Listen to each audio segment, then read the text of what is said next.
నమస్తే. నేను మీ అశ్విని కుమార్. దేశ ప్రజలు ముఖ్యంగా బీజేపీ సపోర్టర్స్ ఎక్కువగా దేశంలో వెస్ట్ బెంగాల్లో ఏం జరుగుతుంది, ఈసారి వెస్ట్ బెంగాల్లో బీజేపీ జెండా ఎగరేస్తుందా, బాగా ఆతృతగా ఎదురు చూస్తున్నారు. మిగతా రాష్ట్రాల కన్నా అస్సాంలో ఖచ్చితంగా ఎన్డీఏ గెలుస్తుందని తెలుసు. తమిళనాడు మీద పెద్ద ఇంట్రెస్ట్ ఫోకస్ కూడా లేదు. సోషల్ మీడియాలో చూసినా ఎక్కడ చూసినా కూడా నలుగురు మధ్య చర్చ, వెస్ట్ బెంగాల్ రిజల్ట్ ఏమవుతుంది రాబోయే అసెంబ్లీ ఎన్నికల్లో.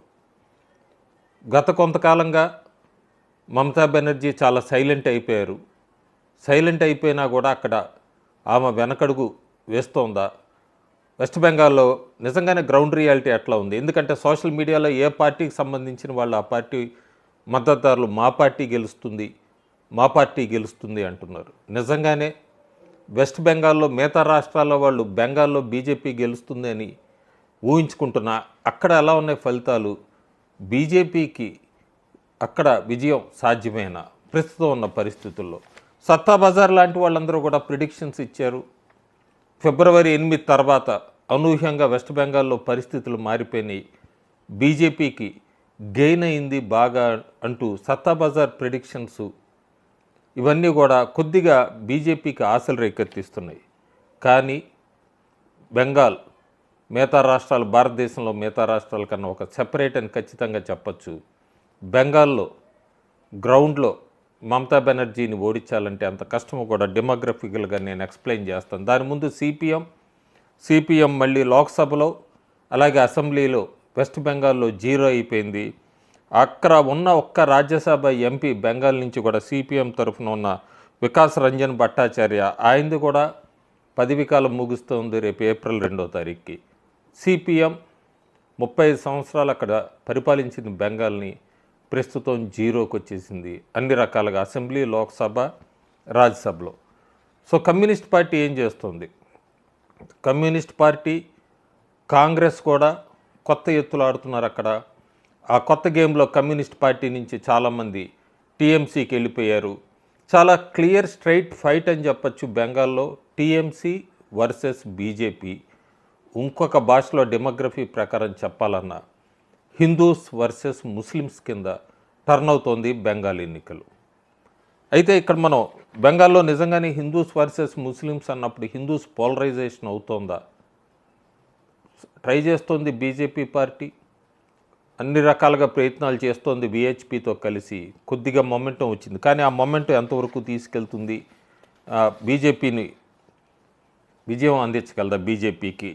మహాజంగిల్ రాజ్ అంటూ కూడా ప్రచారం చేస్తుంది బీజేపీ. చాలా చోట్ల మనం చూస్తే ఒక 6700 కంపెనీలు తరలి వెళ్ళిపోయినాయి మమతా బెనర్జీ 2011లో అధికారం చేపట్టాక. మరీ ముఖ్యంగా గత 5 సంవత్సరాలు, రెండోసారి గెలిచాక, మూడోసారి గెలిచాక, 21లో గెలిచాక, ఈ 5 సంవత్సరాల్లో 2200 కంపెనీలు వెళ్ళిపోయినాయి. మరి బెంగాల్ వెనకపడింది. బెంగాల్ వెనకపడింది కదా అని వేరే ఆల్టర్నేటివ్గా చూస్తున్నారా బెంగాల్ ఓటర్సు? మనం చూసే ముందు డెమోగ్రఫికల్ డేటా ఎంత టఫ్ అక్కడ మమతాని ఓడించడం అనేది ఒకటి అర్థమవుతుంది మనకి. ఇది సోషల్ మీడియాలో ఒక ఆయన ప్రజెంట్ చేశాడు, దాన్ని మీ ముందుకు తీసుకొస్తున్నాం. మొత్తం 294 అసెంబ్లీ స్థానాలు బెంగాల్లో 2021లో స్వీప్ చేసిందనే చెప్పచ్చు. 215 స్థానాలపైన గెలుచుకుంది మమతా బెనర్జీ. బీజేపీ 77 స్థానాల దగ్గర ఆగిపోయింది. కాంగ్రెస్, కమ్యూనిస్టులు అంతా కూడా జీరో లెవెల్కి వెళ్ళిపోయారు. బాగా సమీకరణలు మారుతున్నాయి. ముస్లిం పార్టీసు ఐయుఎంఎల్, ఏఐఎంఐఎం ఇట్లా ముస్లిమ్స్ అందరూ కూడా ఒక గొడుగు కిందకు వస్తున్నారు. హిందూస్కి సంబంధించి స్ప్లిట్ కనబడుతోంది. బీజేపీ అండ్ టీఎంసీ వైపు కూడా ఇంకా చూస్తున్నారు హిందువులు. డెమోగ్రఫీ చూసుకుంటే మనం హిందూస్ 70% మంది కన్నా ఎక్కువ పాపులేషన్ ఉన్న అసెంబ్లీ నియోజకవర్గాలు 191 ఉన్నాయి వెస్ట్ బెంగాల్లో. 2021 అసెంబ్లీ ఎన్నికలప్పుడు చూసుకుంటే వీటిల్లో ఈ 191 స్థానాల్లో టీఎంసీ 118 గెలిచింది, బీజేపీ 73 స్థానాలే గెలిచింది. 2024లో లోక్సభ ఎన్నికలైనవి. ఇదే హిందూస్ పాపులేషన్ 70% పైన ఉన్న ఈ నియోజకవర్గాల్లో యావరేజ్గా 2024 లోక్సభ దాన్ని అక్కడ ఆ సెగ్మెంట్స్లో అసెంబ్లీ సెగ్మెంట్స్ తీసుకుంటే టీఎంసీ 108 స్థానాలు గెలిచింది, బీజేపీ 82 స్థానాల్లో లీడ్లో ఉంది, కాంగ్రెస్ 1. ఇక్కడ 10,000 ఓట్ల మార్జిన్ పైన టీఎంసీకి బీజేపీకి లోక్సభ 24 ప్రకారం చూస్తే 44 సీట్లు తేడా ఉన్నాయి. 44 స్థానాల్లో టీఎంసీ 10,000 మార్జిన్ కన్నా కూడా ఎక్కువ గెలిచింది.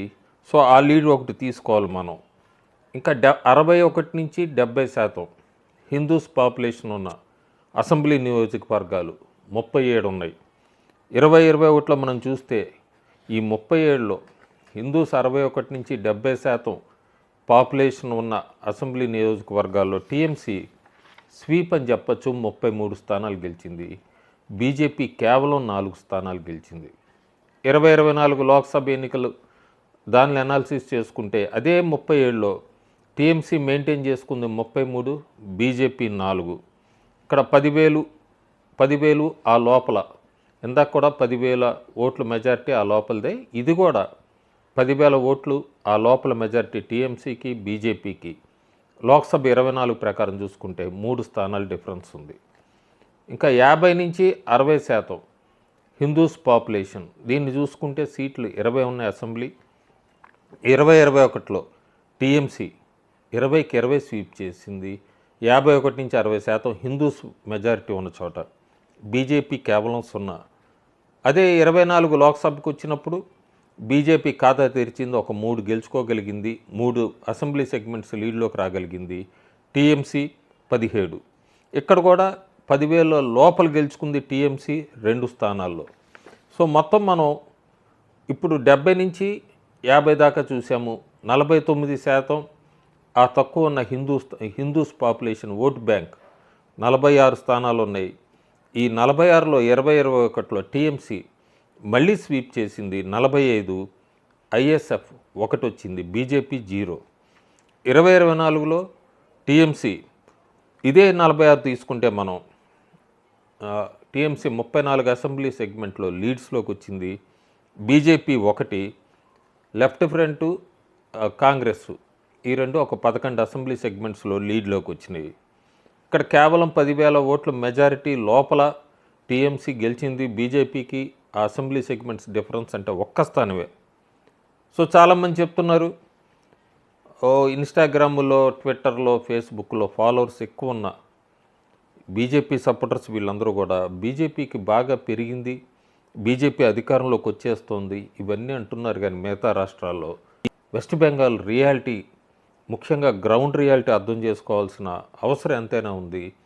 బెంగాల్ పాలిటిక్స్ వేరు, బెంగాల్ డెమోగ్రఫిక్ వేరు. వీటి ప్రకారం చూసుకుంటే మమతాను ఓడించడం చాలా కష్టం బీజేపీకి. పాజిబుల్, ఇంపాసిబుల్ కాదు, పాజిబులే. కానీ ఎట్లా ఏంటి?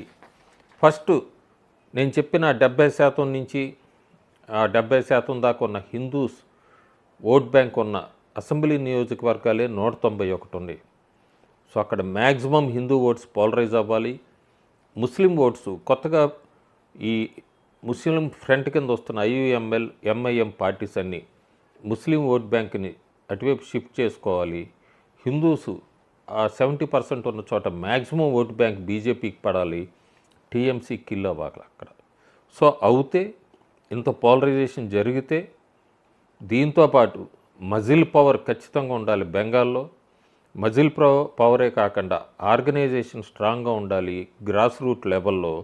ఇవన్నీ కూడా దీంతోపాటు బెంగాల్లో ఒకప్పుడు బీహార్లో ఎలా చూసామో, ఉత్తరప్రదేశ్లో ఎలా చూసామో, బీహార్లో కూడా రిగ్గింగ్ అనేది ఒక పెద్ద బిగ్ ఫ్యాక్టరు. సో ఇవన్నీ చూసుకొని వీటిని దాటుకొని బీజేపీ చాలా వరకు కూడా ఒక 20,000 ఓట్ల దాకా పైన మార్జిన్తో ఓడిపోయిన ఉన్నాయి. దాన్ని కవర్ చేసుకోవాలి.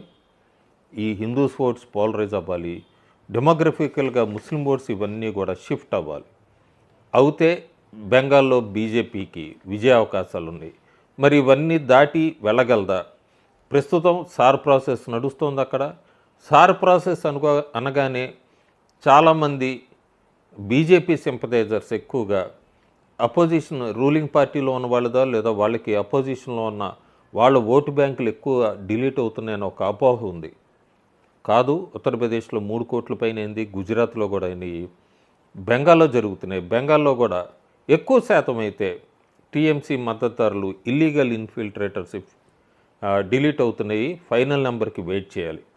ఇక్కడ మనం టీఎంసీకి బీజేపీకి కేవలం బీజేపీ టీఎంసీ నుంచి 5% ఓట్ బ్యాంక్ షిఫ్ట్ చేసుకుంటే అప్పుడు కూడా బీజేపీకి 147 స్థానాలు రావచ్చు, టీఎంసీకి 145 రావచ్చు, అదర్స్కి 2. సో నా 5% పైన ఎక్కువ గత ఎన్నికల కన్నా కూడా ఓట్ షేర్ స్వింగ్ అవ్వాలి బీజేపీ వైపుకి. నేను చెప్పినట్టుగా డెమోగ్రఫికల్గా ముస్లిం ఓట్ బ్యాంక్ ఎంఐఎం ఐఎంఎల్కి షిఫ్ట్ అవ్వాలి. హిందూస్ ఓట్స్ మ్యాక్సిమం పాలరైజ్ బీజేపీకి అవ్వాలి, టీఎంసీకి చీలు కావాలి. ఇది కనిపెట్టింది మమతా బెనర్జీ. కాంగ్రెస్ని కమ్యూనిస్ట్ని తన వైపు లీడర్స్ కాకపోయినా ఓటు బ్యాంక్ని పాలరైజ్ చేస్తోంది. ఎందుకంటే బీజేపీ వస్తే మీకు మనుగడ ఉండదు బెంగాల్లో అంటూ వాళ్ళకి భయానికి గురి చేసో నచ్చజెప్పే ఏదో రకంగా బీజేపీని కూడా చెల్చడానికి ప్రయత్నిస్తోంది మమతా బెనర్జీ. ఈ ఎత్తుకు పై ఎత్తుల్లో ఎవరు గెలుస్తారనేది దేశ ప్రజలందరూ కూడా ఆతృతతో ఎదురు చూస్తున్నారు. Thank you.